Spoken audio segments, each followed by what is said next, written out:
तोता अपने ही अंडों को चुरा लेता है, उन्हें सांप के सामने रख देता है। सांप पल भर का समय भी नहीं लगता है, उन्हें खा जाता है। इधर तोती अपने खाली घोंसले में बैठकर रोती रहती है। यह सिलसिला कई महीनों से चलता आ रहा था।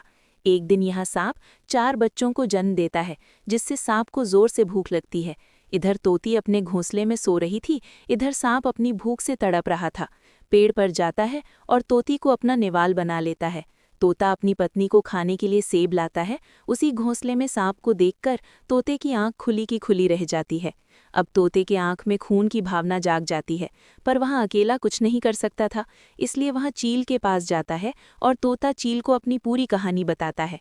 चील उसे सांप की यह नाम सुनकर हक्का बक्का रह जाती है और तोते को बिना कुछ कहे वहां से उड़ जाती है।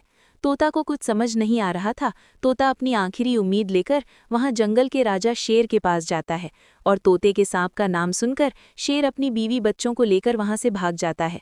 अब तोता टूट गया था। तभी तोते के सपने में तोती आती है। वह तोती बोलती है कि सांप के भेष में वह राक्षस है। यह अमावस की रात में अपने असली रूप में आता है और जंगल के सभी जानवरों को कैद कर कर सांप अमावस की रात को उन्हें बलि देता है। सांप को अमावस की रात मारा जा सकता है क्योंकि उसे ही दिन वह असली रूप में आता है। अचानक तोते की आंख खुलती है। वह देखता है कि आज ही अमावस की रात है। तोता उड़कर एक दूसरे गांव में जाता है। वहां कुत्ते की बंदूक लेकर आता है और गुफा में पहले से ही बैठ जाता है। जैसे ही राक्षस वहां पर राक्षस पकड़े जानवरों को बलि देने के लिए गुफा में लेकर आता है, तोता एक भी पल खराब किए बिना राक्षस के ऊपर हमला कर देता है और राक्षस के 6 गोलियां दाग देता है और तोता सभी जानवरों को पिंजरे से आज़ाद कर देता है। तोता के लिए लाइक और सब्सक्राइब कर दो।